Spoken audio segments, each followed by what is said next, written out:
akupuntur sama dokter Freddy. Duh, rasanya pertama sih sakit ya pinggangnya. Pas ditusuk itu ada perubahannya itu langsung gitu. Enak, pinggangnya langsung enak. Saya menjalankan terapi bersama dokter Freddy sebanyak 5 kali. Dan pada minggu pertama saya mengalami penurunan berat badan yang signifikan, yaitu 1 kilo pertama di minggu pertama. Lalu setelah saya menjalani terapi sebanyak 5 kali, berat badan saya yang awal mulanya 59 kilo, sekarang menjadi 52 kilo. Dan bonusnya adalah sel telur saya sudah semakin membesar. Terima kasih.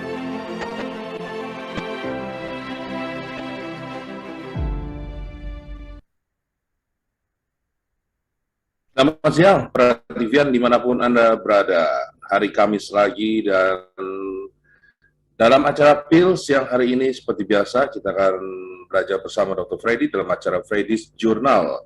Dan pada siang hari ini kita akan berbicara akupuntur untuk hepatitis. Dan seperti biasa sudah bersama dengan Dr. Freddy sendiri siang hari ini. Selamat siang, Dr. Freddy. Halo, selamat siang, Korizal. Selamat siang, Prativian semua. Ya, dan tema hari ini kayaknya luar biasa ya tentang hepatitis, gitu, ya kan? Dan ini sangat menarik hepatitis karena saya sering mendengar, tapi sendiri pada dasarnya saya sendiri nggak tahu hepatitis itu apa sebenarnya. Nah, kalau boleh kita langsung nih ya. Tapi sebelumnya saya ingin menyapa dulu Prativian yang ada di Zoom maupun di YouTube channel. Jangan lupa nanti siapa yang Anda boleh bertanya pada Dr. Freddy langsung maupun lewat chat. Dan nanti Dr. Freddy akan menyediakan free gift 1 kali akupuntur gratis bagi yang berhasil dipilih menjadi pemenangnya. Kita langsung bertanya pada Dr. Freddy. Hepatitis itu sebenarnya apa sih, Dok? Iya, baik, Korizal. Hepatitis itu apa?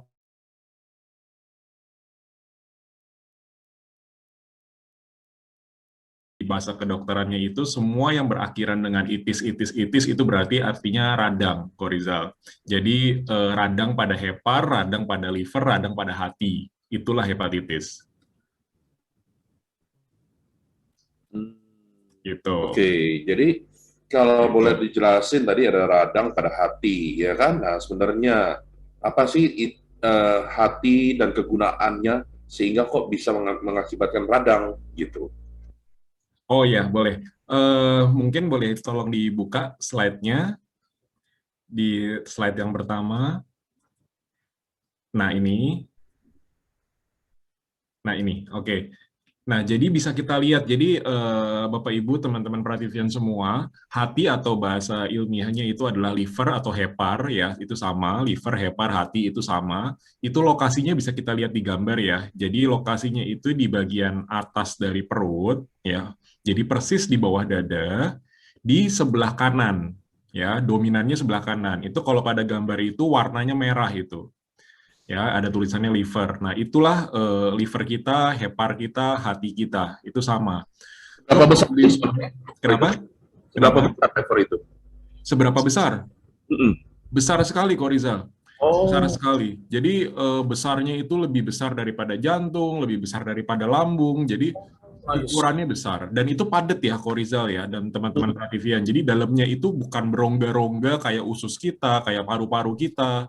Itu tidak seperti itu. Jadi di dalam organ liver itu padat, sel-selnya itu padat. Gitu. Dan itu besar sekali, Korizal. Jadi mungkin organ ini adalah organ yang kedua terbesar di badan kita setelah paru-paru. Kalau paru-paru kita kan besar ya, karena kan kanan kiri ya, ya. Satu di kanan, satu di kiri, jadi itu yang paling besar. Nah, tapi di bawahnya paru-paru itu yang kedua terbesar itu adalah liver kita. Gitu. Lokasinya di perut bagian atas, dominannya di sebelah kanan, jadi kanan atas. Gitu ya. Kalau kanan kirinya itu lambung, itu kalau pada gambar itu yang warnanya kuning, yang tulisannya stomach. Itu lambung kita. Jadi lambung sama liver itu sebelah-sebelahan tuh. Liver di kanan, lambung di kiri, gitu ya. Nah, jadi kalau posisinya, anatominya itu di sana. Nah, terus menyambung dari tadi pertanyaannya dari Ko Rizal, sebenarnya liver atau hati atau hepar itu gunanya buat apa sih? Nah, sebenarnya liver atau hepar atau hati itu fungsinya banyak sekali dan penting sekali untuk kelangsungan hidup kita manusia gitu ya. Nah, yang pertama adalah tanda kutip sebagai sarana untuk detox atau mencuci darah, tanda kutip ya. Karena darah itu nggak benar-benar dicuci pakai deterjen gitu ya, nggak seperti itu, tapi tanda kutip lah dicuci, didetoksifikasi. Ada dua organ detoksifikasi yang utama di dalam badan kita, yang pertama liver, yang kedua ginjal. Gitu. Jadi liver ini termasuk salah satu dari dua organ yang untuk tanda kutip mencuci darah. Ya, bisa dilihat di slide juga di gambar cleanses your blood gitu. Jadi kalau kita makan makanan kita minum minuman kita, mungkin ada yang suka minum alkohol, mungkin ada yang harus minum obat-obatan, minum vitamin. Nah, semuanya itu akan dicuci, tanda kutip dicuci di liver dan di ginjal. Gitu ya. Yang kedua, fungsi dari liver atau hepar ini atau hati itu adalah meregulasi dari bensinnya badan, gitu. Jadi kalau kita bisa tetap hidup, kita bisa bergerak, kita bisa beraktivitas, itu semua kan butuh energi ya, teman-teman Prativian ya, butuh energi. Dan energi itu kita dapat dari mana sih? Kita dapat dari makanan.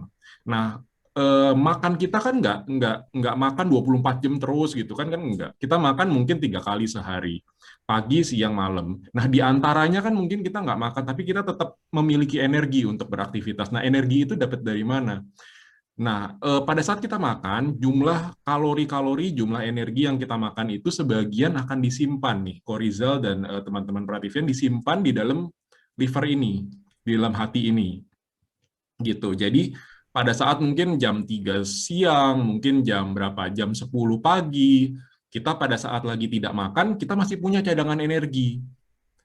Nah, cadangan energi itu diambil dari liver. Karena pada saat kita makan, sebagian itu akan disimpan di dalam liver ini, di dalam hati ini. Gitu. Jadi sama kayak tanda kutip baterai lah, cadangan baterai gitu. Itu ya, itu fungsi liver yang kedua. Yang ketiga itu adalah sebagai pabrik dari protein tubuh yang esensial. Gitu. Ya, jadi protein-protein ini fungsinya buat apa sih, Dok? Protein ini fungsinya banyak sekali yang penting. Tapi yang diantara yang penting-penting itu, yang terpenting adalah sebagai regenerasi sel. Jadi kalau sel-sel yang sudah tua, kan dia sudah waktunya mati ya, dan itu normal. Sel yang sudah tua dia akan mati. Nah, sebagai gantinya, sel-sel yang baru itu akan diproduksi, akan dibentuk. Nah, itu butuh protein. Gitu ya, proteinnya misalnya ada albumin, mungkin teman-teman juga pernah dengar, ada globulin gitu ya, ada asam-asam amino segala macam gitu. Nah, itu semuanya diproduksi oleh si liver atau si hati ini. Gitu. Yang berikutnya lagi adalah meregulasi hormon gitu ya. Di sini banyak sekali hormon yang ada ditampilkan di gambar, misalnya itu adalah hormon seks, hormon tiroid, hormon kortison, hormon adrenal. Nah, itu hormon-hormon itu ada pengaruhnya dari liver. Mungkin bukan liver sendiri yang langsung menghasilkan, tapi liver punya pengaruh dalam menghasilkan itu. Gitu ya. Nah, yang berikutnya adalah meregulasi dari kolesterol tubuh, regulates body cholesterol. Kolesterol jahat apa enggak sih, Dok? Nah, banyak orang suka mikir gitu kan, saya kolesterol nih, kolesterol itu jahat gitu. Sebenarnya kolesterol itu tidak jahat nih, teman-teman Prativian semua. Yang jahat adalah ketika kolesterol itu berlebihan. Gitu. Ya, kalau kolesterol dalam jumlah cukup, dalam jumlah tertentu, itu justru penting. Penting untuk menstabilkan membran sel. Jadi membran sel kita itu terdiri dari 2 lapis lemak ya, lipid bilayer namanya, 2 lapis lemak. Nah, lemaknya itu dapat dari kolesterol ini. Jadi kalau misalnya kolesterolnya rendah, tadi berhubungan sama protein, jadi tidak bisa regenerasi sel. Jadi protein sama kolesterol itu penting untuk regenerasi sel. Tapi kalau kolesterol yang berlebihan, dia akhirnya bukan cuma sekedar membuat regenerasi sel, tapi juga menimbulkan plak, menimbulkan sumbatan di pembuluh darah. Itu kalau berlebihan. Gitu. Nah, yang berikutnya lagi adalah meregulasi atau mengatur dari vitamin dan mineral. Gitu ya. Jadi kita kalau yang normal, yang biasa-biasa, yang sehari-hari kan kita makan-makan biasa gitu kan. Kita minum-minum biasa gitu. Kita tidak, oh kita butuh vitamin A, kita minum suplemen vitamin A. Kita butuh vitamin B, kita minum suplemen B gitu kan. Sebenarnya yang benar adalah suplemen-suplemen itu hanya diberikan pada saat tubuh kekurangan dan tidak bisa dicukupi hanya dengan makanan. Itu baru perlu ditambah suplemen. Kalau dari makanan saja cukup, itu nggak perlu. Nah, makanan yang kita makan itu kan mengandung banyak macam nih. Ya, ada karbohidrat, protein, lemak, vitamin, dan mineral. Nah, vitamin dan mineral ini yang dari makanan itu akan diregulasi, diatur, ya, di tanda petik, diambillah sari-sarinya itu oleh si liver ini. Jadi vitamin sama mineral, gitu. Jadi sebenarnya kalau cukup, nggak perlu tambahan suplemen itu, nggak perlu dari luar. Gitu ya. Nah, itu yang paling bawah bisa kita lihat, an adult liver is about the size of a football. Jadi kalau ditanya gedenya berapa, mungkin teman-teman bisa pernah ngelihat ada American football tuh. Oke. Ya, yang pakai bola agak apa ya, agak lonjong gitu ya, Ya, sedikit di kanan kirinya. Nah, itu seperti itu gedenya. besar Gitu. itu ya. Kenapa? Besar sekali ya. Besar sekali, betul, betul. Dan liver ini, Korizal, ini juga termasuk organ yang gampang bertumbuh. Oh ya? Jadi begitu misalnya nih ada donor liver gitu ya, donor liver, livernya diambil sebagian gitu. Nah terus kan bolong tuh sebagian yang diambil itu kan bolong tuh. Ya, ya. Nah itu akan bisa terisi lagi, bisa bertumbuh lagi. Jadi liver itu termasuk organ yang regenerasinya baik, yang regenerasinya cepat. Hmm. Gitu. Ya, Itu ya, ya. Rizal fungsinya. Luar biasa ya. Berarti kalau kita melihat kemampuan liver itu luar biasa kan. Nah, pertanyaan saya nih, bagaimana sebenarnya cara orang memelihara livernya supaya tetap sehat? Nah, sebenarnya liver itu bisa terkena penyakit itu banyak macam, Korizal. Jadi yang namanya hepatitis, karena kan topik kita pada hari ini kan hepatitis ya. Radang Ya. pada liver, radang pada hati.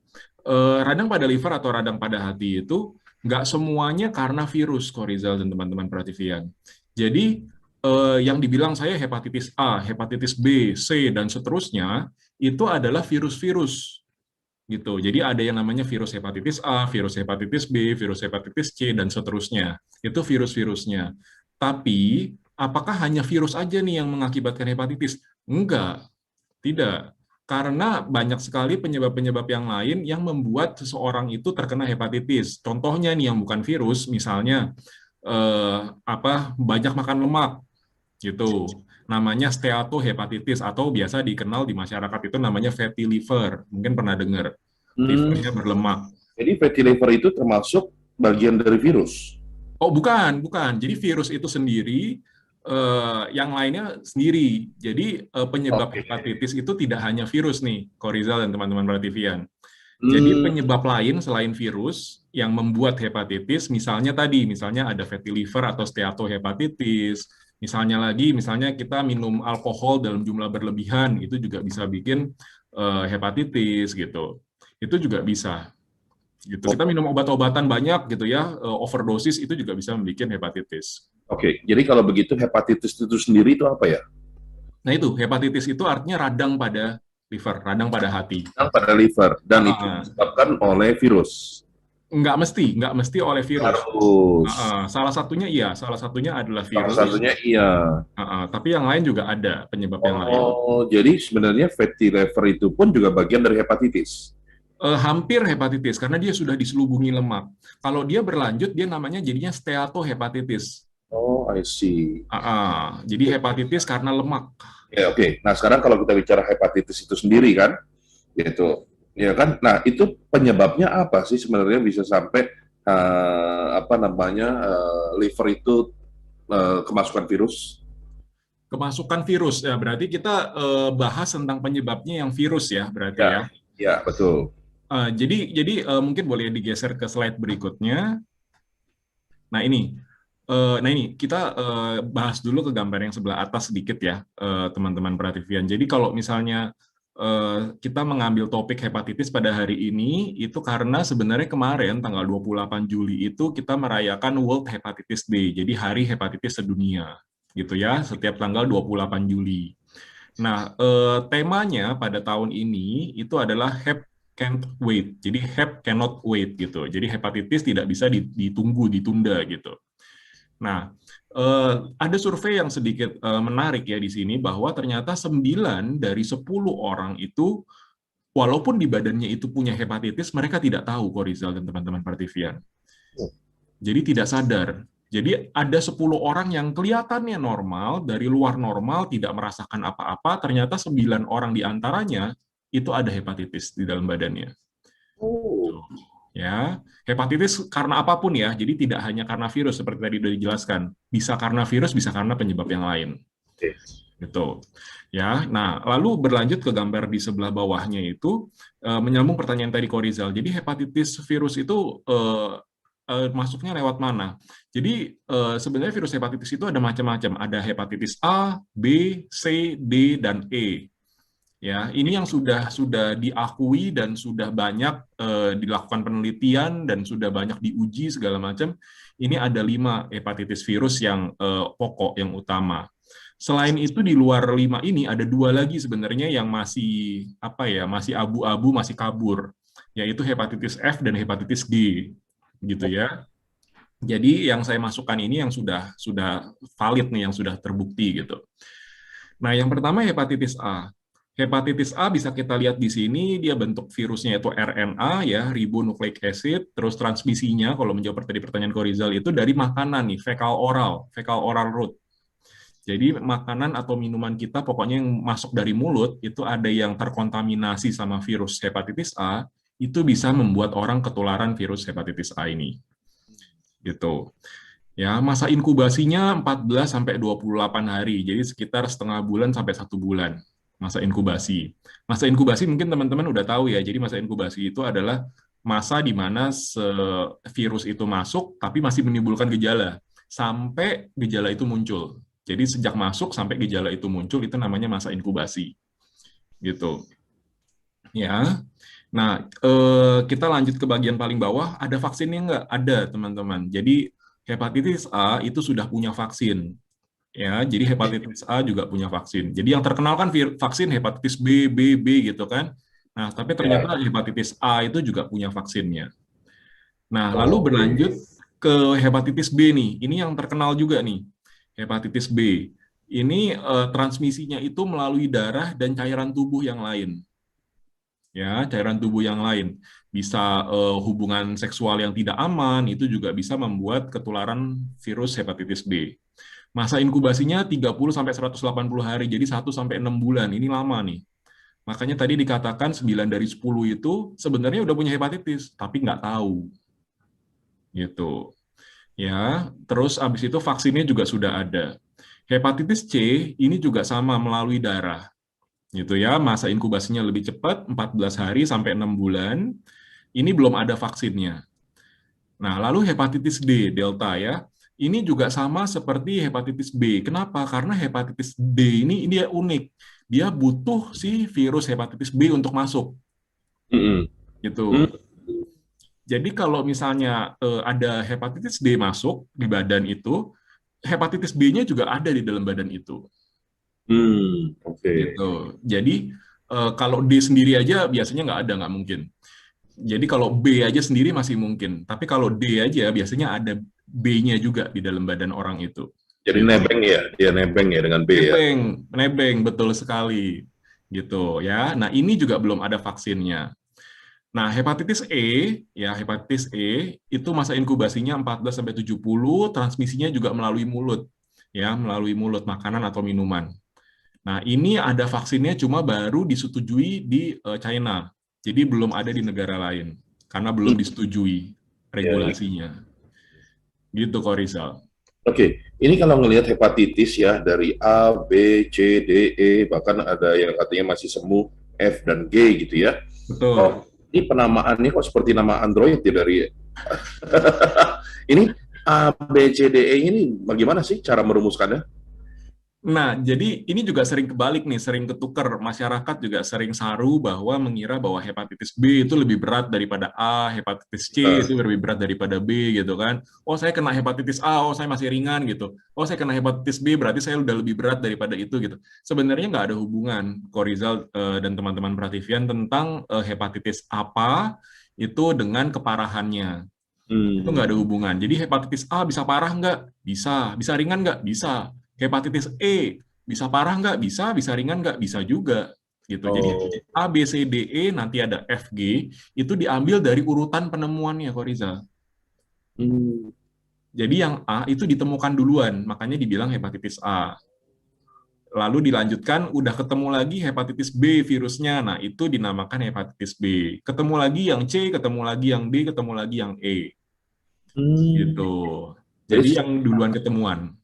secara nggak langsung virus hepatitis ini juga bermutasi sebenarnya ya. Sebenarnya semua virus ya di dunia ini, semua virus itu ada resiko untuk mutasi, Korizal. Oh, I see. Jadi tidak hanya COVID ya yang lagi terkenal sekarang Ya. mutasi ya. Jadi tidak hanya COVID. Jadi semua virus yang ada di dunia ini semuanya punya resiko untuk bermutasi.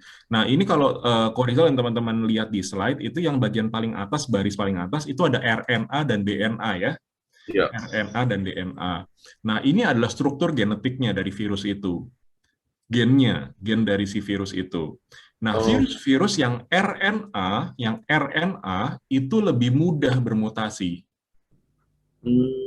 Gitu ya, lebih gampang bermutasi gitu. Yang DNA bisa bermutasi nggak? Bisa, tapi resikonya lebih kecil bermutasinya.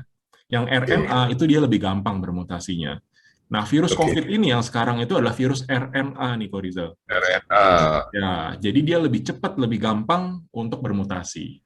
Oke. Nah, ini kalau kita lihat dari tabel ini ya, bahwa tadi ya saya menyoroti yang D deh misalnya ya, hepatitis D.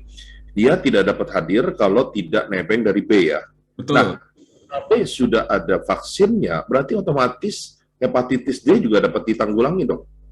Betul sekali Korizal. Jadi buat seseorang yang sudah divaksin divaksin untuk hepatitis B, otomatis hepatitis D itu juga risikonya akan turun, Korizal. Risikonya akan diperkecil. Betul sekali, Korizal. Gitu. Jadi nggak perlu hepatitis D dikasih vaksin sendiri, sebenarnya nggak perlu. Oh iya. Nah, berarti dari 5 ini yang berketahuan, hepatitis C yang belum ada vaksinnya kan? Betul ya? Betul. Nah, sekarang nih pertanyaannya nih. Hepatitis C udah ditemukan pasti lama dan belum ada vaksinnya. Tapi kenapa kok virus COVID itu jauh lebih tenar daripada hepatitis C? Nah, sementara saya nggak tahu ya, sudah berapa tahun ditemukan, tapi kok sampai hari ini belum ada vaksinnya, tapi orang tenang-tenang aja dibandingkan COVID, gitu. Emang seperti apa sih kalau orang menderita hepatitis itu seperti apa sebenarnya? Betul, Korizal. Jadi kalau misalnya kita membandingkan hepatitis sama COVID yang lagi ngetren sekarang ini ya, itu pola perjalanan penyakitnya nggak sama, Korizal. Jadi di antara 5 jenis virus hepatitis ini, cuma ada 2 hepatitis yang bisa menjadi hepatitis kronik, Korizal. Jadi hepatitis kronik itu artinya hepatitis yang lama, yang menahun. Jadi bertahun-tahun. Kok bisa sih dok bertahun-tahun? Karena pada saat si virus ini dibasmi, diobatin, disembuhkan, itu si virusnya ini nggak benar-benar mati, Korizal. Virusnya itu dorman atau tanda kutip tidur di dalam badan kita. Suatu saat, di saat daya tahan tubuh kita lagi drop, si virus ini bisa bangun lagi, bisa menimbulkan penyakit lagi, tanpa harus ada infeksi baru.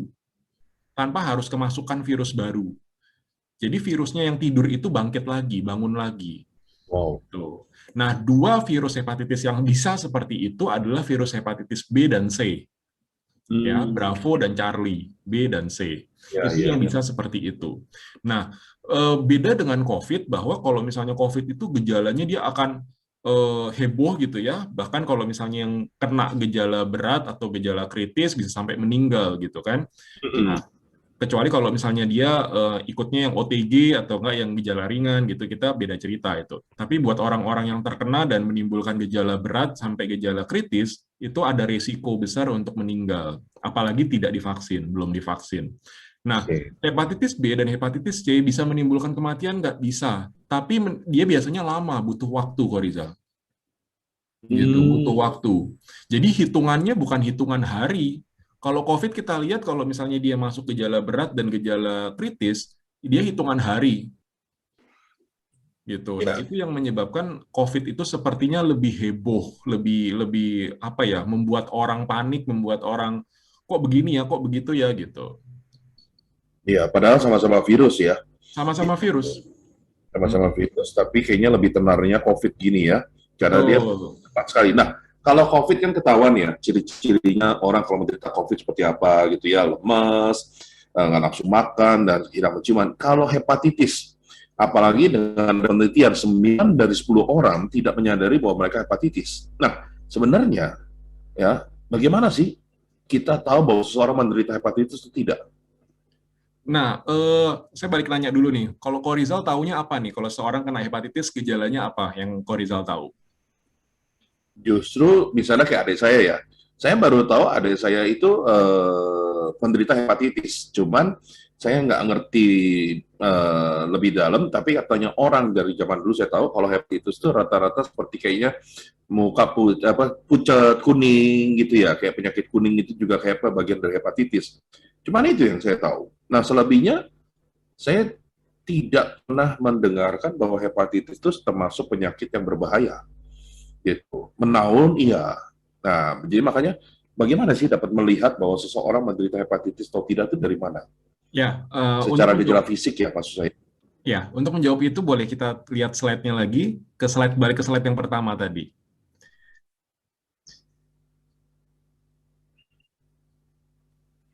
Ke slide sebelumnya. Nah, ini.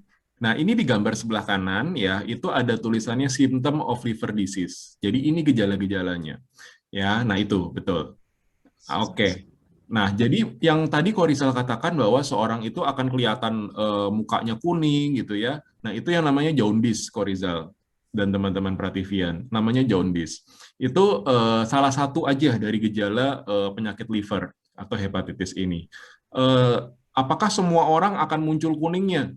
Bisa iya, bisa tidak. Jadi nggak mesti jadi patokan kuning gitu kan.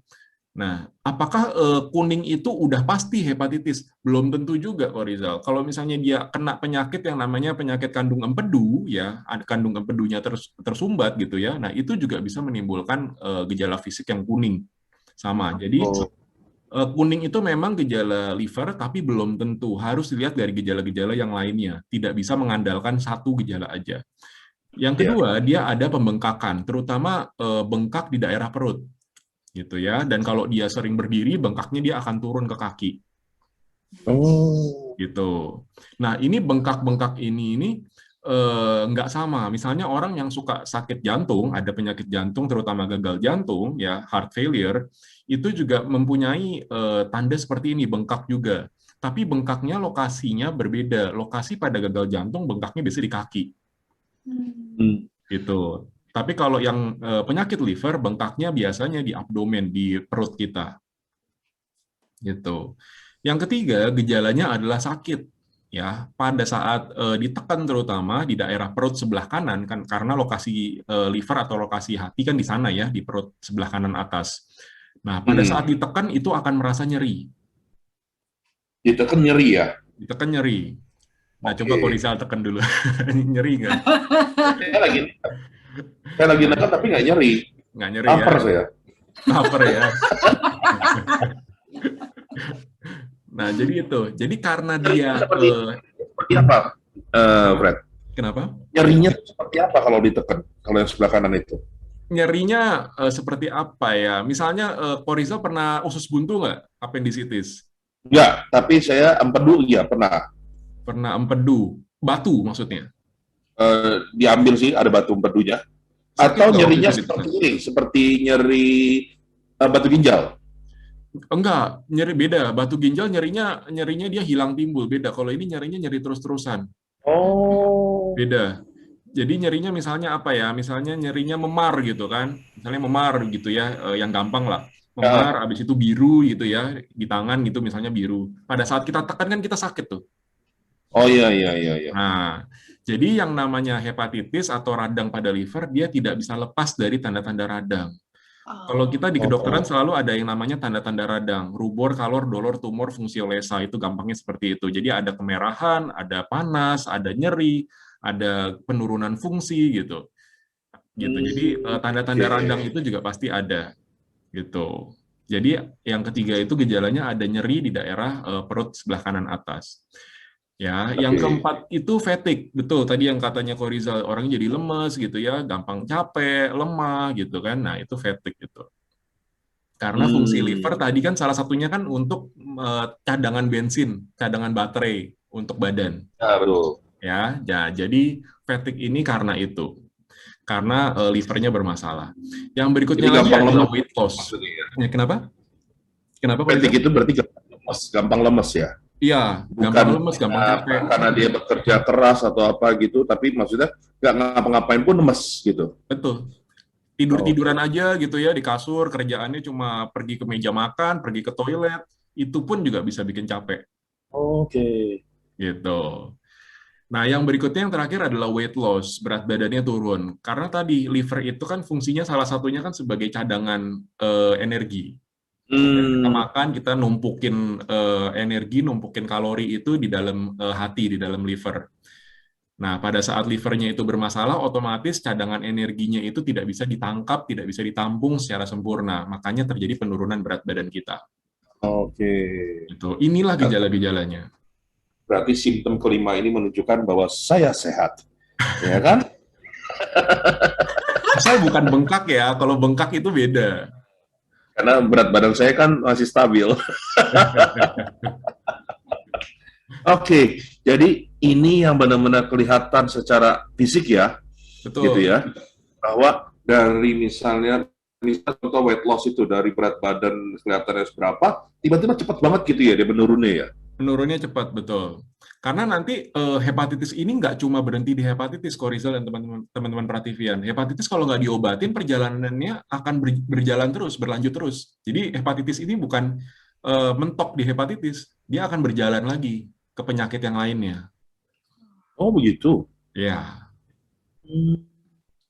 Oke, nah tadi dibilang bahwa hepatitis itu saya nggak tahu bagian ada keturunan lewat makanan dan sebagainya begitu ya.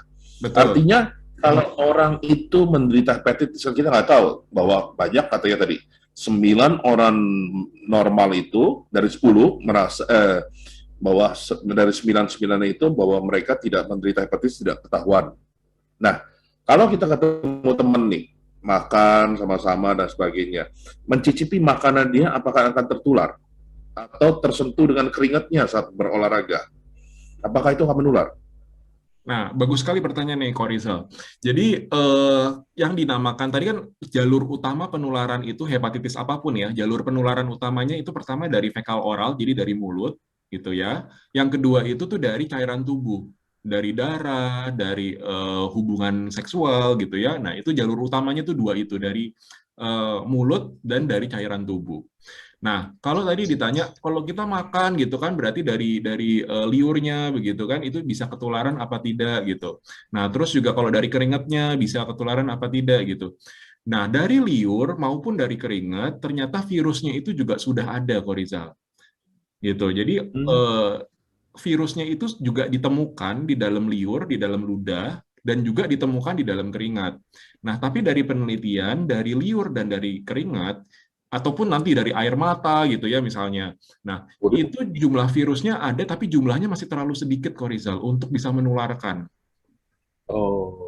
Gitu. Jadi kalau misalnya kita olahraga bareng sama orang yang udah pernah kena hepatitis B dan dia kronik gitu kan, di virusnya di dalam badannya masih ada gitu. Boleh nggak sih kita salaman sama dia gitu? Nanti kalau COVID udah selesai ya, kita olahraga di luar gitu, kita salaman sama dia, boleh nggak? Sebenarnya boleh kok Rizal, nggak jadi masalah. Gitu. Karena virus yang di ludah sama di darah itu tidak cukup banyak untuk menularkan ke orang lain. Oh. Gitu. Aman jadinya. Oke, jadi tidak apa-apa ya sebenarnya ya. Betul. Gitu ya. Oke.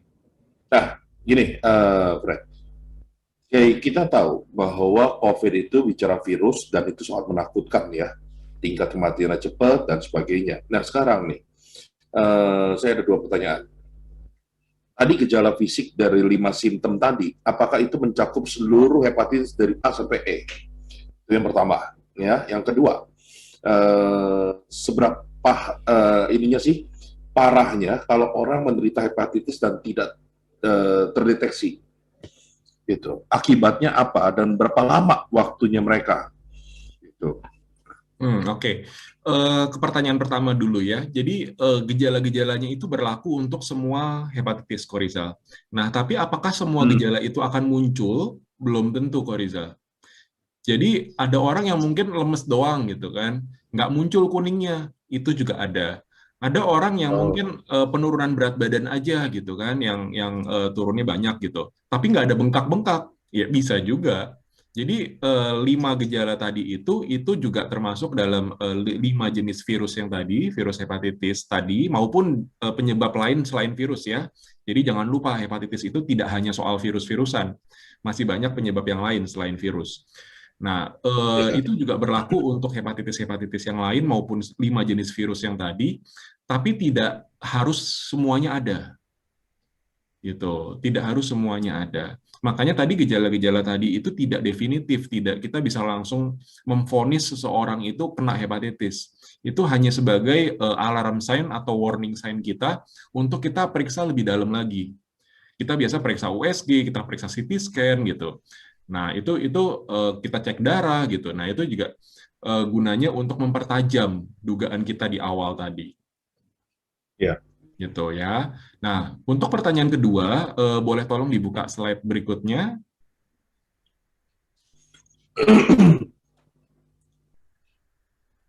Slide yang ketiga berarti. Nah, yang ini. Nah, tadi seperti menjawab pertanyaan Ko Rizal dan juga seperti tadi pernah saya katakan bahwa hepatitis itu tidak berhenti di sini. Tidak berhenti pada status hepatitis aja, gitu ya. Nah, ini jadi berlanjut terus. Jadi yang pertama itu kita lihat di gambar sebelah kiri yang warnanya orange tua atau merah itu ya. Nah, itu liver atau hati yang sehat, hepar yang sehat. Ya. Nah, berlanjut ke gambar yang kedua. Ini saya ngambil steatosis. Jadi karena fatty liver. Karena lemak, dibungkus lemak gitu ya. Jadi hepatitis yang karena lemak gitu. Nah, ini juga udah berlanjut stage-nya, lalu kalau didiamkan, nggak diobatin, bisa berlanjut lagi menjadi fibrosis. Gitu. Fibrosis itu mungkin bahasa gampangnya itu adalah terbentuknya scar, terbentuknya keloid kalau misalnya di kulit itu ada bekas luka. Oh, emang efeknya apa kalau terbentuk bekas luka? Karena fibrosis itu adalah jaringan ikat nih, Ko Rizal dan teman-teman Frativian. Jaringan ikat, dia tidak punya fungsi lagi. Jadi kalau semakin banyak, mati, betul. Yang sudah terbentuk jaringan ikat, dia selnya itu bukan sel hati lagi, tapi sel jaringan ikat. Jadi dia tidak bisa melaksanakan fungsi lagi sebagai liver yang tadi banyak itu. Berarti kalau misalnya kita bicara tadi jaringan ikat atau fibrosis, itu juga terjadi pada penderita COVID ya? Betul. Betul, betul. Ada pada paru-parunya ya? Betul. Dan jaringan ikat yang ada di paru-parunya itu, karena kan COVID penyakit baru ya, jadi masih ada yang bilang bahwa fibrosis pada paru-paru itu bisa dibalikan tapi lama, ada yang bilang bahwa itu seumur hidup tidak bisa hilang lagi gitu, jadi masih debatable kalau itu, karena COVID baru ya, gitu. Tapi kalau pada liver, itu fibrosis itu jaringan ikat, dia akan kehilangan fungsinya. Gitu. Dia udah nggak bisa berfungsi lagi sebagai liver. Kenapa? Nggak bisa diobatin ya? Fibrosis itu kita bisa dibalikan lagi. Ya ini, kalau ditanya bisa diobatin apa enggak, kita lihat ada gambar titik-titik panah di atasnya gitu ya. Ya. Nah, jadi kalau misalnya yang dari fibrosis, kita bisa lakukan intervensi, kita obatin, balik lagi. Jadi radang. I see. Gitu. Dan yang tadi radang bisa diintervensi, diobatin lagi menjadi sehat kembali. Jadi urutannya gitu. Fatty liver pun bisa disembuhkan sebenarnya? Bisa. Karena banyak dokter, ya kan saya penderita fatty liver ya. Artinya banyak dokter bilang katanya fatty liver nggak bisa sembuh. Begitu bilangnya. Akhirnya ya sudah saya pasrah. Fatty liver masih bisa sembuh, Ko Rizal. Jadi sebenarnya yang namanya fatty liver kan artinya lemaknya kan kebungkus, livernya kan kebungkus lemak ya.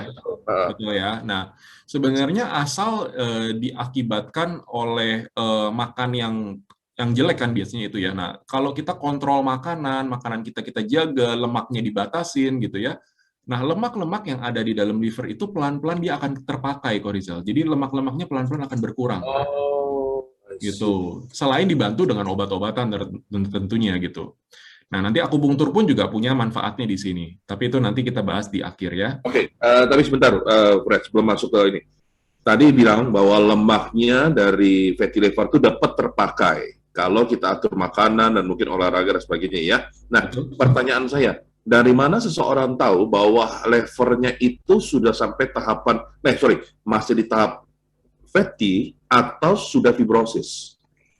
Nah, makanya tadi kalau dari gejalanya itu tidak khas Korizal. Jadi gejala-gejala yang tadi disebutin, gejala fisik itu tidak khas dan tidak pasti ada gitu.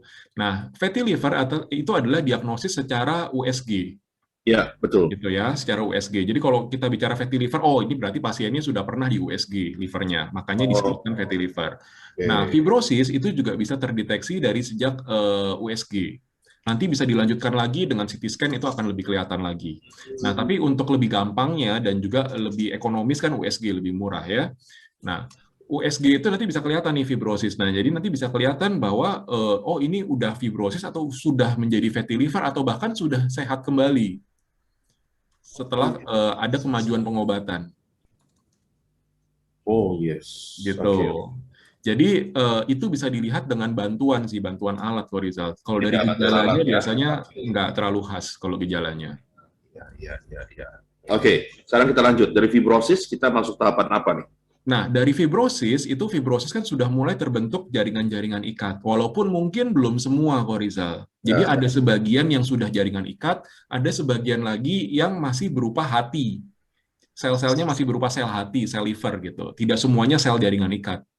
Nah, tapi berlanjut lagi kalau tidak diobatin, dia akhirnya makin banyak dan akhirnya semuanya menjadi sel jaringan ikat, namanya sirosis. Oh, Gitu. Sirosis itu artinya si livernya itu sudah menjadi seperti batu, kok Rizal. aduh. Seperti batu, keras dan dia mengecil biasanya ukurannya. Yang tadinya gede kan tadi ya, Ya. mengecil. Mengecil jadi batu, keras, dan dia bentuknya semuanya, hampir semua lah, kalau nggak bisa dibilang semua, hampir semua udah berupa jaringan ikat dan sudah kehilangan dari fungsi livernya tadi, yang banyak tadi itu, yang penting-penting tadi.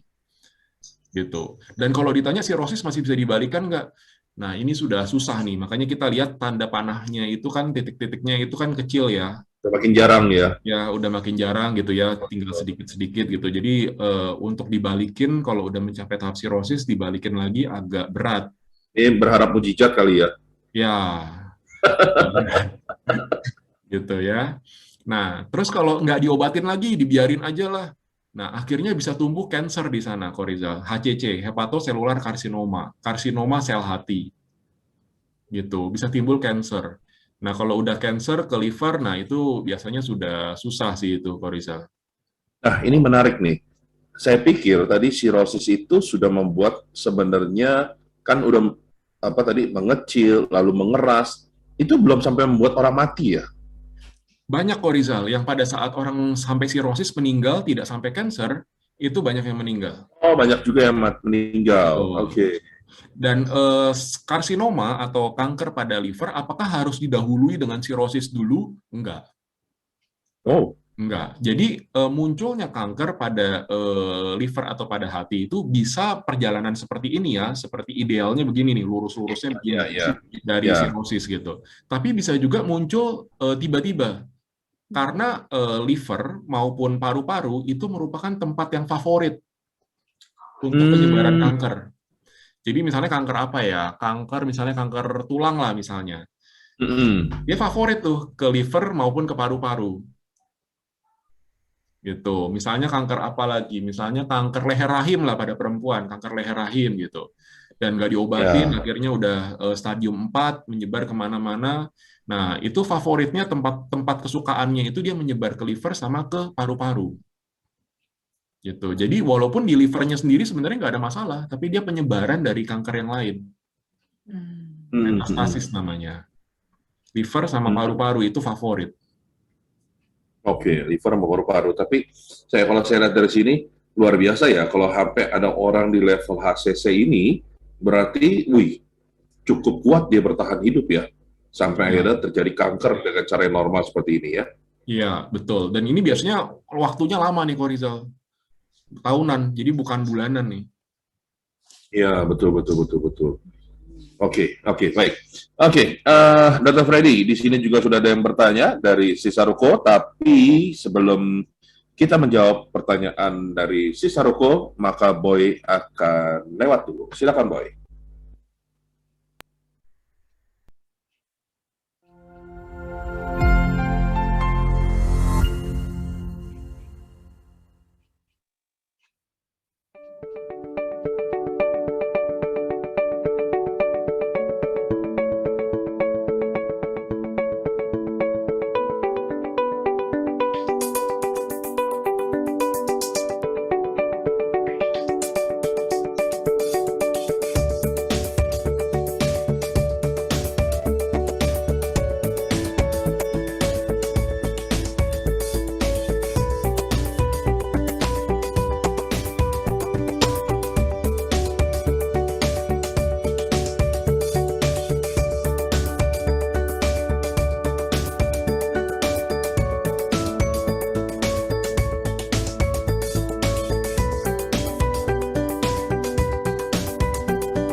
merupakan kepanjangan dari M yang berarti menata dan K yang artinya keluarga.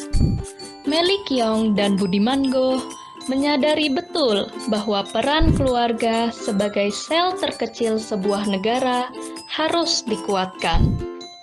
Untuk itu, berdasarkan praktek-praktek pengasuhan anak yang baik dari Melly Keong dan bagaimana membangun hubungan keluarga dengan anggota keluarga seperti pasangan, orang tua, mitra kerja, anak, sampai ke tetangga, akhirnya disarikan oleh Budiman Goh sebagai parenting yang berkonsep yang diberi nama Mindful Parenting MK.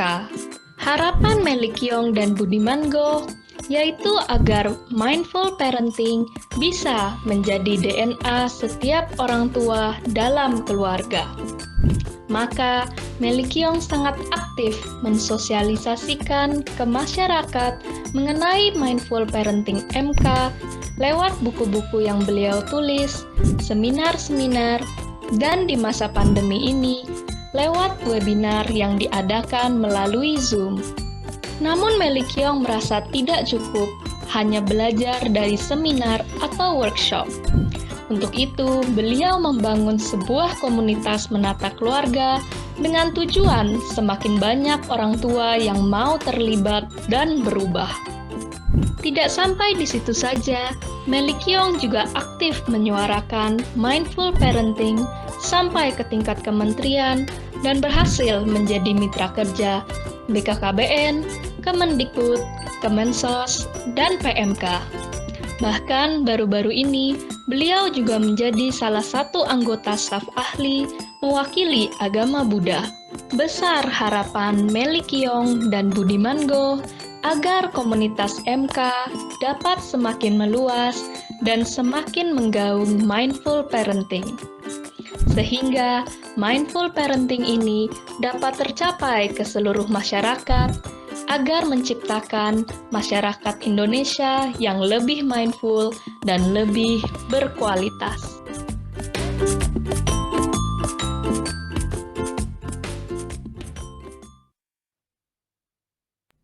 Ya, perhatian kita kembali lagi dalam acara Freddy's Journal dan siang hari ini kita membahas akupunktur untuk hepatitis. Ya, seperti yang tadi sudah dijelaskan dari banyaknya jenis hepatitis dan sebagainya. Dan kami membuka pertanyaan bagi perhatian yang ada di YouTube juga. Silakan bertanya, langsung ditulis saja, nanti akan dibacakan. Dan demikian juga yang ada di Zoom pada siang hari ini. Dan ini ada pertanyaan Dr. Freddy dari Cisaruko. Ya, hepatitis yang bukan disebabkan oleh virus seperti fatty liver, apakah melulu berhubungan dengan kebiasaan dalam asupan makanan atau minuman aja? Oke. Baik, terima kasih pertanyaannya, Cisaruko. Menarik pertanyaannya. Jadi gini, kalau kita bicara tentang fatty liver atau nantinya menjadi steatohepatitis, ya hepatitis karena penyelubungan lemak gitu ya, asupan makanan atau asupan minuman memang menjadi faktor yang utama, tapi bukan satu-satunya faktor. Jadi kalau ditanya apakah hanya dari asupan makanan atau minuman saja, jawabannya tidak. Yang utama memang iya dari makanan atau minuman, tapi jangan lupa bahwa makanan yang kita makan, minuman yang kita minum, mungkin kita minum banyak yang mengandung gula, misalnya kita minum soft drink, minum yang manis-manis gitu kan, itu juga menambah kalori. Makanan kita jelas akan memasukkan kalori ke dalam badan. Nah, itu semua akan diubah menjadi lemak, itu akan dipengaruhi oleh hormon gitu ya, pengaruh hormonal. Jadi makanan atau minuman juga yang masuk ke badan dia akan diubah menjadi lemak. Salah satunya itu dipengaruhi oleh hormon dan hormon itu dipengaruhi oleh kebiasaan hidup. Gitu. Makanya buat orang-orang yang sering jam tidurnya terbalik misalnya, yang tidurnya siang, malamnya menjadi melek gitu ya, begadang gitu, apalagi sekarang banyak yang work from home gitu. Nah, itu hormonalnya biasanya dia akan terjadi terjadi kekacauan lah. Mungkin banyak, mungkin sedikit. Nah, akhirnya jadinya otomatis metabolisme dari makanan kita, dari lemak itu juga akan terpengaruh, Cisaruko.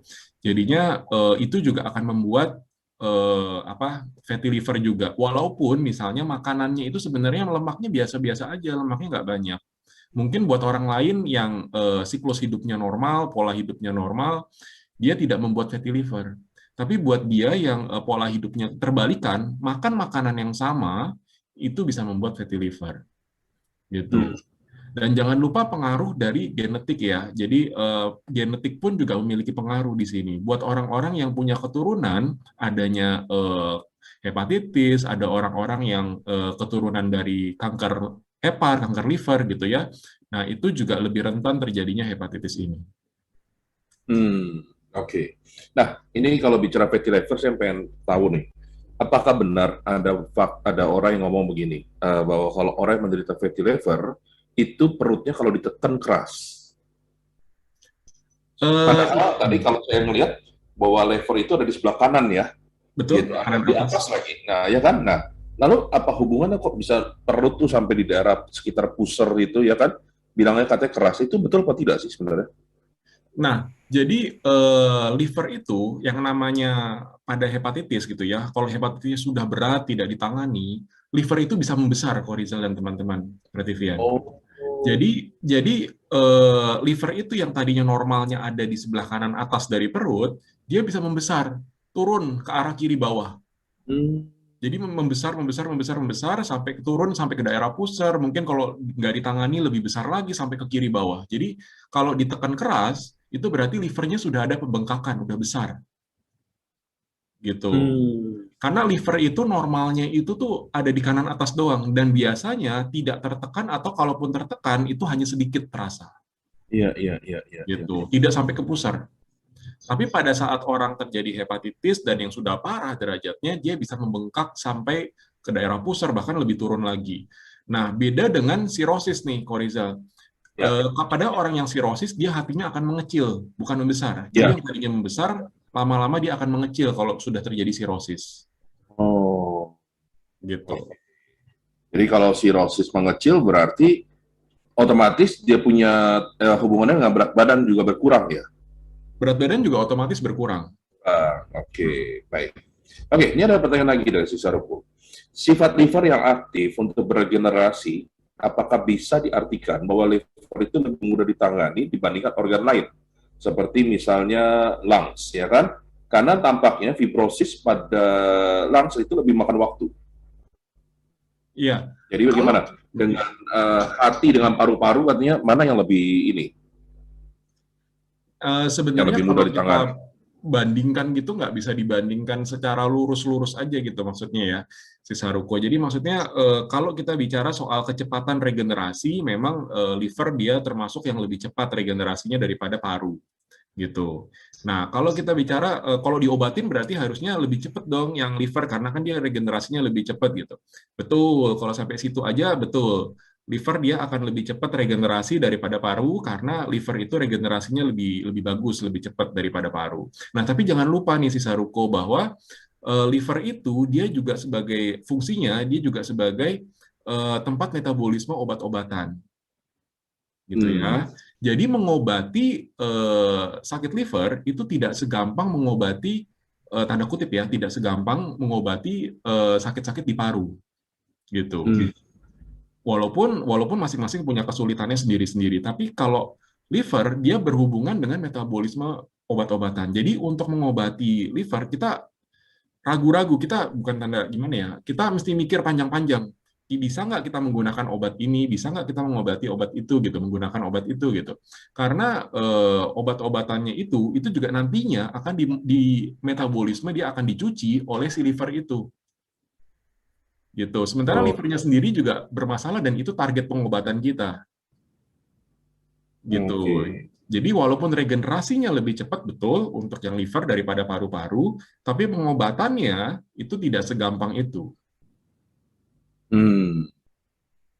Gitu. Oke. Semoga dapat menjawab ya si Saroko ya. Kalau belum nanti boleh tanya lagi. Dan siang hari ini kan kita bicara nih akupuntur untuk hepatitis. Nah, saya mau tahu nih, sudah ada belum sih bukti penelitiannya bahwa akupuntur itu dapat membantu orang-orang yang penderita hepatitis? Iya, baik. Boleh tolong dibuka slide-nya.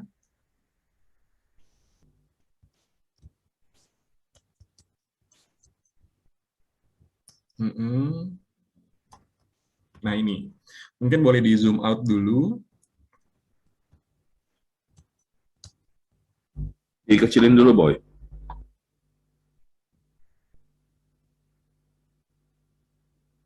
Ambil ukuran normal, ya Nah, baru dibesarin. Nah, di slideshow, nah ya, oke. Ya udah, Nah, oke. jadi seperti ini. Jadi kalau ditanya penelitiannya ada atau enggak, sudah ada kok Rizal. Penelitiannya ada banyak, tapi ini saya ambil tahun 2018 ya. Tahun Oke. 2018, ini hepatitis B treatment with acupuncture and herbal medicine. Nah, jadi perlu diingat di sini bahwa akupunktur ini tidak berdiri sendiri nih, kok Rizal dan teman-teman Prativian, tidak berdiri sendiri. Nah, tadi kan kita sudah membahas tentang penyebab-penyebab apa saja sih yang bisa membuat seseorang terkena hepatitis. Bisa dari virus, bisa dari alkohol, bisa dari pola makan gitu ya, dan segala macam. Bisa dari obat-obatan segala macam. Nah, jadi akupunktur ini tidak bisa berdiri sendiri, tapi juga harus dibantu dengan mengatasi penyebabnya tadi. Gitu. Jadi misalnya seorang itu kena virus hepatitis gitu. Nah, selain akupunktur juga harus dibantu dengan obat-obatan antivirus. Gitu. Misalnya dengan alkohol gitu. Hepatitis karena kebanyakan alkohol gitu. Nah, selain akupunktur juga harus alkoholnya diberhentikan gitu. Jadi tidak bisa hanya akupunktur sendiri, alkoholnya masih terus minum ya pengobatannya maju mundur. Gitu. Oh, Jadi penyebabnya pun harus di-treat, harus diterapi, harus diobati penyebabnya. Gitu. Nah, kalau misalnya pada jurnal ini bisa kita lihat di yang saya berikan garis bawah merah itu ya, after the treatment the patient felt better. Jadi ada perbaikan, the accompanied symptoms were gone. Jadi gejala-gejalanya itu hilang, and the blood test result were significantly improved. Jadi selain perasaan secara subjektif dari pasiennya itu sudah lebih enak, tapi penilaian secara objektif pun, ukuran-ukuran laboratorium pun, angka-angkanya, parameter itu juga turun. Gitu. Biasanya dilihat kan SGOT, SGPT, segala macam gitu ya, angka-angka untuk liver. Nah, itu juga terjadi perbaikan di situ, angka-angka laboratorium. Gitu ya. Jadi sekali lagi tidak bisa berdiri sendiri, akupunktur sendirian gitu, nggak bisa, tapi harus juga dikombinasi. Di jurnal ini pun juga dikombinasi, gitu ya, dikombinasi dengan obat-obatan, ya, prescribed medication, and hormone terapi gitu. Jadi di jurnal ini pun juga tidak berdiri sendiri akupunktur itu. hmm. Oke. Berarti sudah ada jurnalnya untuk mengatakan bahwa hepatitis dapat ini dibantu dengan akupunktur ya. Betul, betul. Oke. Nah sekarang nih kalau kita bicara akupunktur nih, nah apa namanya bagian mana sih yang ditusuk kalau misalnya seseorang menderita hepatitis? Nah, apakah itu dari A sampai dapat ditanganin atau hanya yang C saja yang kebetulan belum ada antivirusnya, belum ada vaksinnya, sorry maksud saya. Ya, saya jawab pertanyaan kedua dulu ya. Jadi sebenarnya semua hepatitis, Koriza. Semua hepatitis, karena yang kita treat itu adalah si livernya itu juga gitu. Mau hepatitis A sampai B, C, D, E gitu kan. Itu sama-sama yang kita treat itu adalah livernya, hatinya. Gitu. Jadi yang bisa dilakukan akupunktur hepatitis apa aja semuanya bisa. Gitu. Karena yang kita treat livernya. Gitu ya. Oke. Nah, terus kalau ditanya titik mana yang ditusuk, sebenarnya titik mana yang ditusuk itu tergantung dari penyebabnya. Tapi kalau secara umum kita ngambil ada dua titik yang penting, Ko Rizal dan teman-teman Prativian. Yang pertama itu ada di kaki, di punggung kaki kita. Ada dua ya, punggung kaki kanan, punggung kaki kiri gitu ya. Itu di antara jempol sama telunjuk. Waduh, Sama telunjuk kaki. ngebayangin aja nyeri saya. Itu yang pertama, di antara jempol sama telunjuk, kaki, kanan maupun kiri, itu kan ada dua ya berarti. Satu kanan, Tapi satu kiri. di punggungnya ya? Ya, bukan di telapak ya, di punggung kaki. Oke. Ya, di punggung kaki gitu ya. Itu titik yang pertama yang penting. Yang kedua ada di punggung, Ko Rizal. Oh. Gitu. Ada di punggung itu ada dua, di sebelah kanan sama sebelah kiri garis tengah. Gitu. Garis tengah di kanan sama di kirinya itu ada dua titik, itu yang kita tusuk. Gitu. Itu ada titik untuk liver, titik untuk hati. Gitu. Jadi kalau ditanya ada berapa titik sih yang penting ada 4. Kaki 2, punggung 2. Oh, cuma 4 saja ya? Ya, itu yang penting ya, Korizal. Tapi nggak cuma Oh, itu itu yang doang. penting. Oke, oke, oke. Berarti masih ada lagi yang lain, yang di Nah, bagian lain. kalau yang lainnya modifikasi. Yang lainnya modifikasi, tergantung Oh, dari kondisi pasien masing-masing. Tapi kalau hmm, yang umumnya yang penting itu 4 titik itu. oke. Termasuk fatty liver. Termasuk fatty liver. Oh, Gitu. oke, Karena kita menarik, menarik. mengobati hatinya, kita mengobati Ya, livernya. betul. Mm-mm. Jadi ini ada 4 yang penting, yang lain modifikasi ya. Modifikasi, Jadi tergantung kondisi pasien. ya, kalau misalnya Prativan ingin bentuk hatinya seperti hati beneran gitu ya, itu bisa ya pakai tusuk. Nah, kalau tadi kan hati lever itu kan bentuknya kita pikir lever itu bentuknya hati. Enggak, ya itu. Enggak. Nah, itu berapa kali ketika untuk perawatan hati seperti itu berapa kali yang harus dilakukan? Kalau Berapa mau sampai bentuk? kelihatan hasilnya, itu paling nggak 10 kali. Jadi nggak bisa cuma Oke. 1-2 kali. Perlu 10 kali kalau mau sampai kelihatan hasilnya. Tadi di jurnal yang tadi yang saya tampilkan tadi itu di slide layar itu juga Ya. 10 kali kok Rizal. Oh, Gitu. Jadi oke. kalau mau sampai kelihatan hasilnya, akupunktur 10 kali. Tapi sekali lagi, akupunktur tidak bisa sendirian ya. Harus ditangani penyebabnya juga, supaya nggak maju mundur pengobatannya. Ditangani penyebabnya. Oke. Nah, kalau kita bicara, oke, ditangani penyebabnya berarti secara obat-obatan atau secara akupunktur juga? Dari akupunktur pasti, ya. Kan tadi yang modifikasi itu kan. Nah, tapi Oke. selain dari akupunktur juga perlu modalitas lain. Misalnya tadi ada virus, ya perlu kita berikan antivirus juga. Hmm, Gitu. Atau misalnya alkohol, ya berarti alkoholnya harus harus di-stop. di-stop. Terus misalnya lagi, misalnya banyak makan lemak-lemakan, nah berarti perlu diubah tuh cara makannya. Jadi dibarengin juga ya, bahwa Ya, cara makannya mulai diperhatikan dan sebagainya, begitu ya. Nah, betul. kemarin saya sempat baca-baca, ternyata ada yang namanya hepatitis autoimun ya. Betul? Nah, itu seperti apa ya? Padahal autoimun aja kan sudah cukup berbahaya ya. Nah, kok bisa ada autoimun, ada hepatitisnya juga? Betul. Nah, jadi gini, hepatitis autoimun itu penyakit yang mendasarinya itu adalah autoimun nih, Korizal. Jadi autoimun perlu Korizal dan teman-teman Prativian tahu juga bahwa autoimun itu artinya dia imun badan, daya tahan tubuh badan, dia akan menyerang organ sendiri. Gitu ya. Sebenarnya kan fungsinya imun, fungsinya daya tahan tubuh, dia kan akan menyerang yang asing, benda-benda asing itu yang diserang. Nah, ya. Baik bakteri, baik virus, baik parasit, baik jamur, gitu ya. Nah, itu semua yang diserang sama daya tahan tubuh. Harusnya seperti itu. Ya. Hmm. Nah, tapi pada kondisi autoimun, ya pasien-pasien yang mengalami autoimun, dia si imunnya itu akan menyerang organ tubuh sendiri. Waduh. Gitu. Nah, organ tubuh sendiri ya tergantung mana yang mau diserang sama si imun itu. Beda-beda tiap orang. Ada yang orangnya nyerang ke liver tadi misalnya, jadinya hepatitis autoimun itu ada. Ada misalnya ke nyerangnya itu ke paru-paru, itu bisa membuat orang jadi asma. Jadi asma itu termasuk autoimun tuh, Koriza. Oh, asma itu autoimun. Betul. Alergi itu termasuk autoimun. Gitu. Jadi Hmm. nggak cuma lupus aja nih, biasanya yang terkenal kan lupus, lupus, lupus gitu Lupus. kan. Nah, jadi nggak cuma lupus aja. Misalnya apalagi, misalnya dia nyerang sendi gitu misalnya. Jadi rematik, jadi artritis. Nah, itu pun juga termasuk dari autoimun. Jadi tergantung si imunnya itu mau nyerang kemana Wow. gitu. Kalau nyerangnya ke liver ya jadinya hepatitis autoimun itu Oh, gitu. gitu. Lucu juga ya. Artinya imunnya bisa, maksudnya bisa tidak seperti berjalan normal ya, tapi Iya, malah dia menyerang anggota sendiri ibaratnya begitu ya. betul, betul. Itu, Nah, itu itu kalau kita bicara iseng nih ya, walaupun bukan bicara autoimun, tapi maksudnya apakah itu turunan? ada pengaruh dari turunan itu. Jadi sama Oh, seperti kanker, tumor, itu kolesterol gitu ya, apalagi darah tinggi gitu misalnya. Autoimun pun juga ada pengaruh dari genetik. Apakah kalau orang tuanya autoimun, anaknya pasti autoimun juga? Enggak, belum oh, tentu gitu. Tapi resiko terjadinya autoimun lebih besar buat orang-orang yang mempunyai keturunan autoimun juga dari orang tuanya, dari kakek neneknya. Itu resikonya akan lebih besar. hmm, oke, oke. Nah, ini ada pertanyaan kembali dari si Saruko.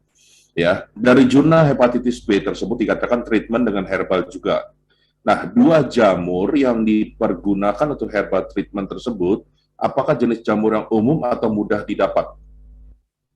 Nah, ini sebenarnya bukan apa ya, bukannya daerah saya untuk membahas ini nih, si Saruko nih. Mohon maaf. Jadi soalnya kalau kita di kedokteran kita nggak menggunakan herbal-herbalan nih, gitu ya. Jadi Oh, karena herbal itu secara WHO itu belum diakui. Jadi yang udah diakui secara WHO itu adalah akupunkturnya. munculnya. Akupunktur dengan berbagai macam modalitas ya. Jadi nggak cuma jarumnya aja, modalitasnya nggak cuma jarum. Oke. Tapi Kalau herbal begitu, belum diakui. kalau gitu si Saruko karena belum diakui oleh WHO, mudah makan aja semua jamur si Saruko. Ya kan? Kita kan nggak tahu mana yang nyembuhin. Asal jangan jamur kulit ya bro ya. itu mah panuan. Oke, baik. Nah, kalau kita bicara kembali lagi akupuntur tadi ya, 10 kali, lalu ada titik-titik tertentu yang ditusuk, ya kan? Dan modalitasnya berarti hanya cuma jarum, enggak, pakai obat-obatan juga ya? Kalau memang perlu obat untuk penyebabnya perlu, tapi nggak selalu. Oke. Nah kalau begitu, apakah boleh dikomunikasikan dengan obat? Nah, betul. Jadi kalau misalnya akupunktur dengan obat-obatan perlu bisa dikombinasi kok Rizal, dan nggak boleh di stop. Jadi misalnya yang tadinya sudah minum obat antivirus untuk misalnya yang dia kena virus hepatitis gitu ya, dia kan minum obat antivirus. Terus misalnya di akupunktur terus obat antivirusnya di stop, jangan. Oh. Jadi kalau yang seperti itu obat antivirusnya tetap diminum gitu ya. Nah, tunggu sampai nanti sembuh dulu baru boleh di stop. Oh, Gitu. oke. Nah, Tapi terus yang minum enggak, sorry, terus silakan Jo, lanjut ya. dulu. Nah, jadi misalnya nanti kalau misalnya dia sudah selesai pengobatan, si virusnya itu sudah tidak ada gitu ya, sudah mati semua. Nah, kalau akupunkturnya masih mau diteruskan untuk lebih memperbaiki livernya supaya misalnya tadinya bengkak jadi nggak bengkak lagi. Yang tadinya apa, misalnya kuning tadi, misalnya yang jaundice tadi jadi nggak kuning lagi, itu boleh. Jadi tanpa obat-obatan itu boleh. Tapi yang jelas obat-obatannya harus sudah selesai dulu, jangan berhenti di tengah-tengah. Oh, obat-obatannya selesai dulu tuh maksudnya sampai dosisnya habis gitu? Sampai dosisnya habis. Jadi dibarengi dulu dengan akupunktur. Nah, nanti giliran obatnya habis, ya sudah, akupunkturnya tetap jalan sendirian gitu, ya nggak apa-apa. Oke, baik.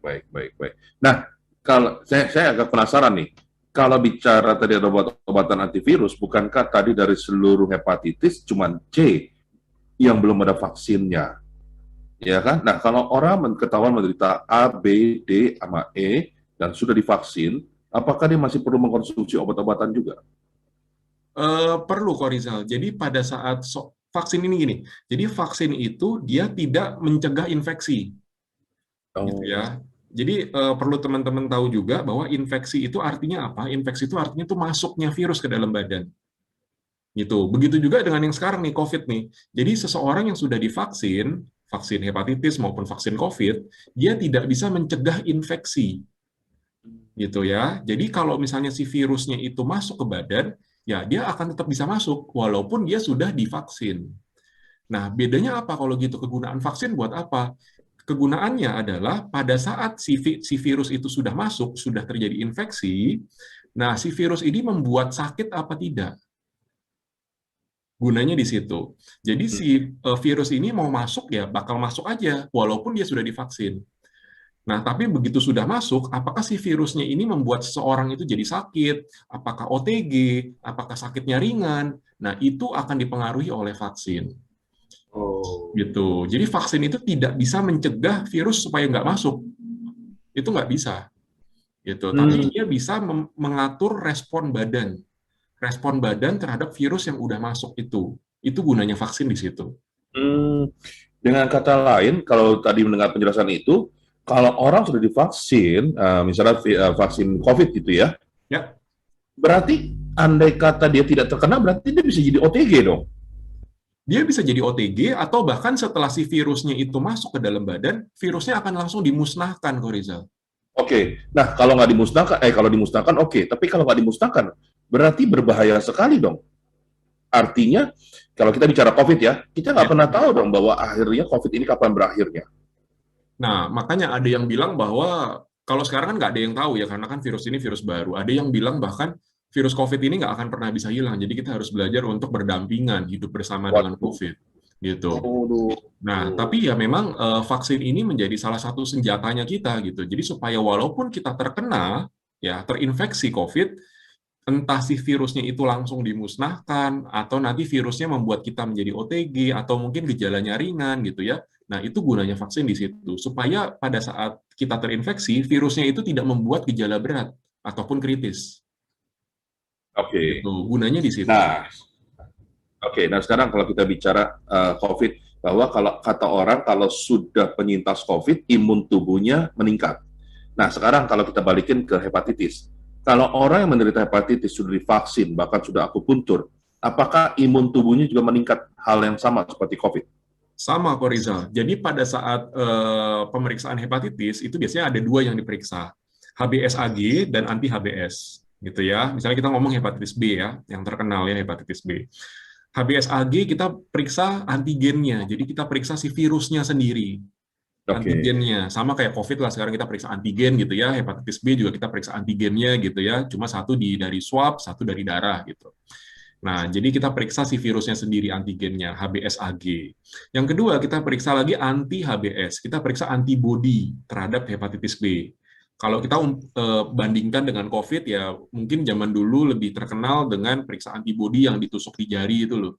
Ya. Jadi pakai darah, periksa antibody COVID gitu kan. Nah, di hepatitis B pun juga sama. Ada periksa antibody terhadap hepatitis B, diambil darahnya. Jadi dua poin ini biasanya yang diperiksa pada seseorang yang terkena hepatitis B. HBsAg, antigennya, virusnya, dan antibodinya. Nah, buat orang-orang yang sudah terinfeksi hepatitis B ya, misalnya ya, hepatitis B itu, walaupun nanti sudah sembuh HBsAg-nya, dia akan negatif, dia udah hilang, antigennya dia udah hilang, gitu. Tapi antibodinya mungkin masih ada.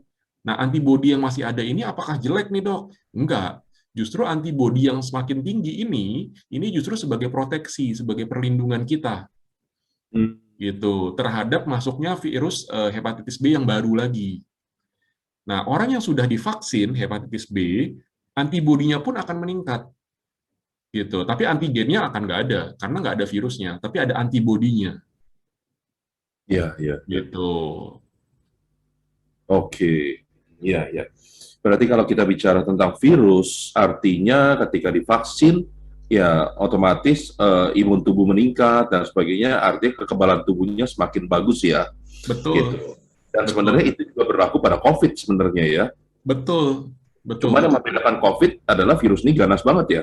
Artinya Ya. kalau hepatitis kan kita nggak tahu kapan orang itu meninggal, lama banget ya kan. Nah, yang membuat berbeda COVID itu cepat sekali itu ya. Betul. Gitu.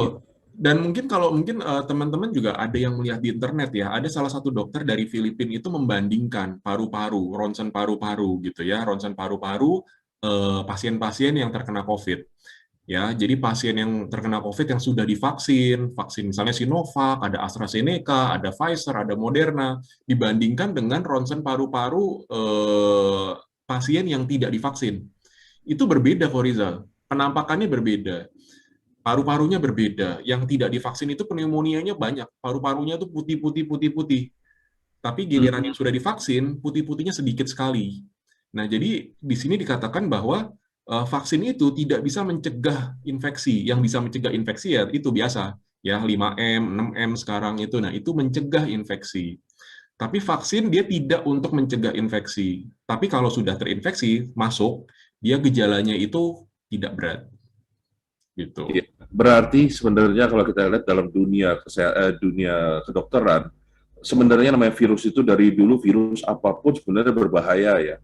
Cuman manusianya aja yang memang belum sadar ya, belum menjaga kesehatan, belum hidup teratur dan baik.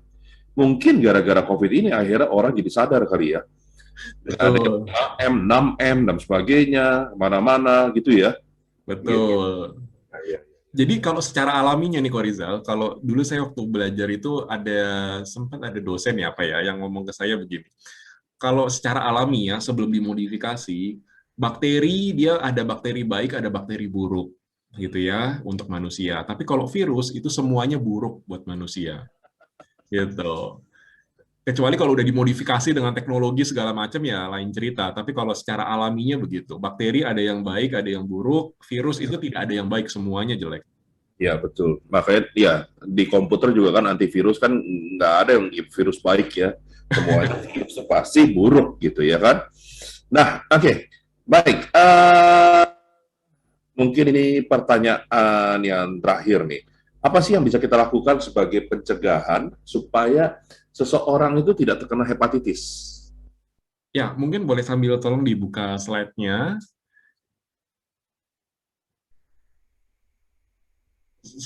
Ya, sebenarnya caranya gampang-gampang susah nih, Korizal dan teman-teman Prativian. Sebelum menjawab itu, saya ada gambar yang menarik juga nih, gambar yang sebelah atas di layar.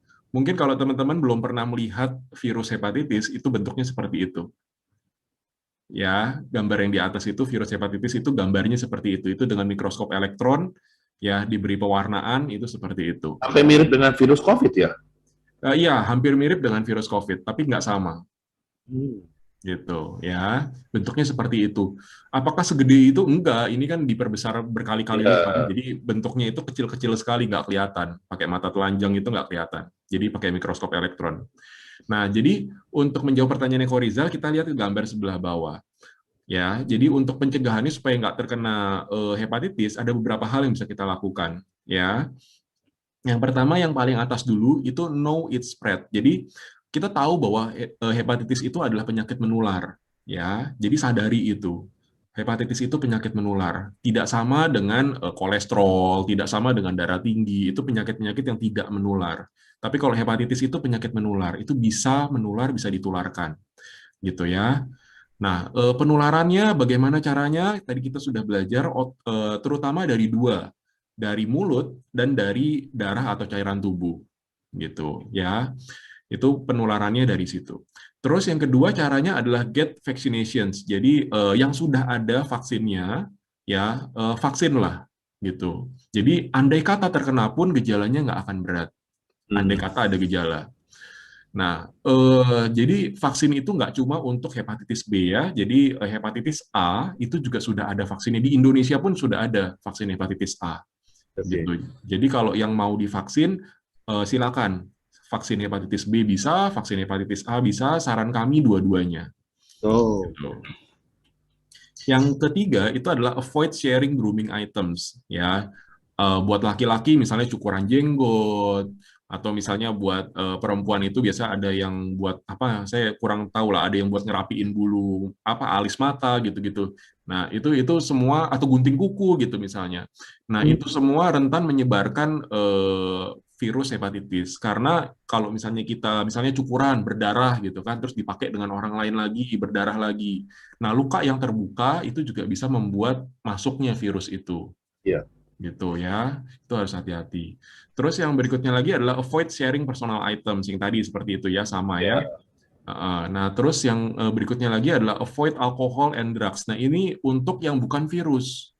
Ya, jadi jangan lupa hepatitis itu tidak cuma virus, tidak cuma disebabkan virus, tapi ada hal-hal lain selain virus yang bisa menyebabkan hepatitis. Contohnya adalah alkohol, drugs gitu ya. Walaupun kita minum obat-obatan yang apa ya, misalnya yang obat-obat tanda kutip obat warung lah, itu pun juga bisa menyebabkan hepatitis kalau misalnya diminumnya tidak terkontrol.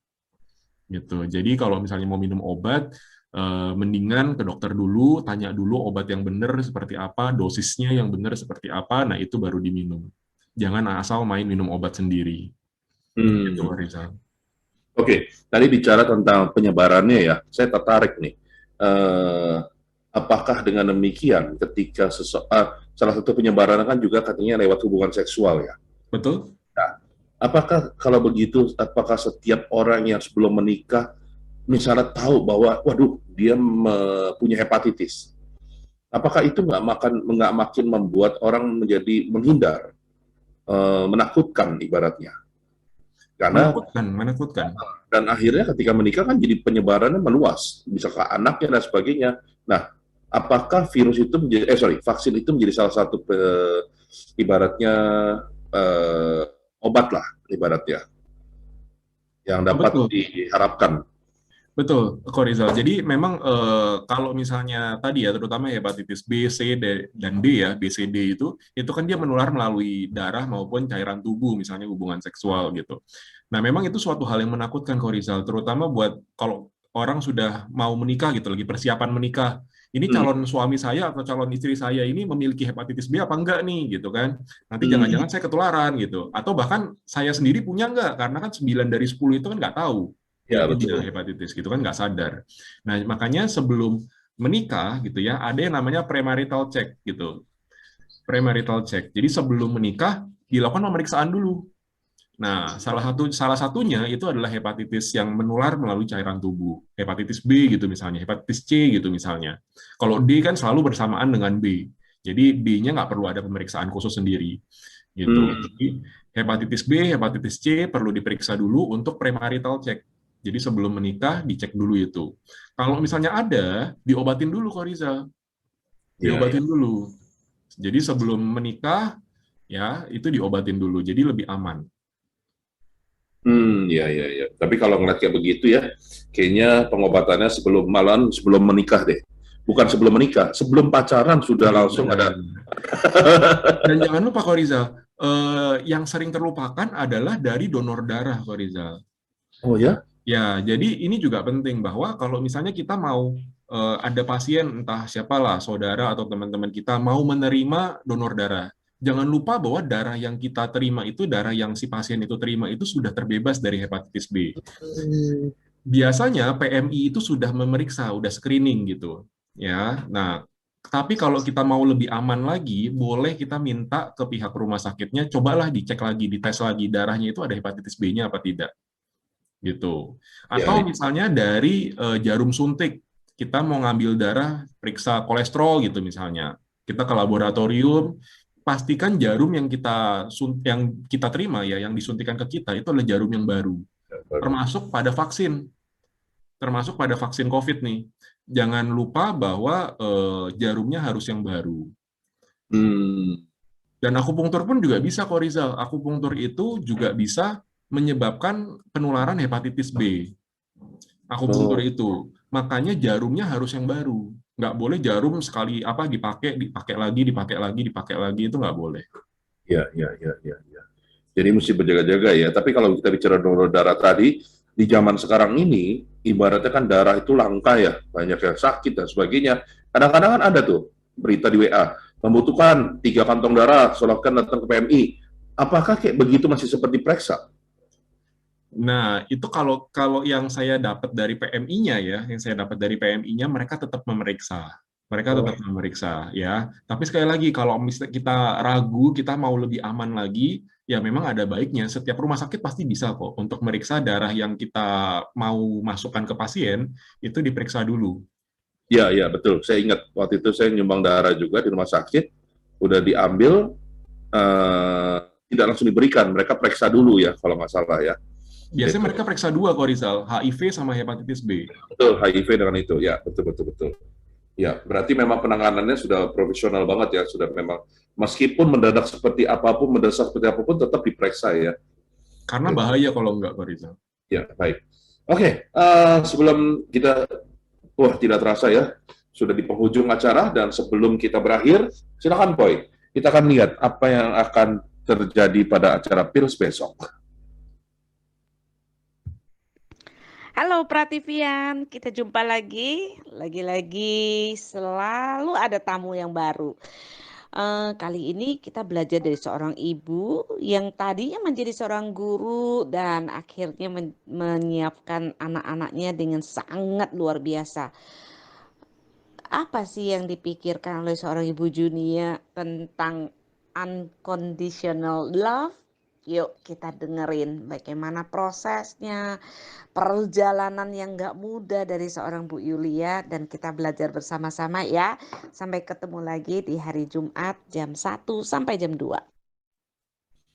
Ya, Mbak Vivian, besok kita ada acara Mindful Parenting Unconditional Love ya bersama Ibu Julia dan tentunya bersama saya Kak Ita Sembiring dan Ibu Meli Kyong.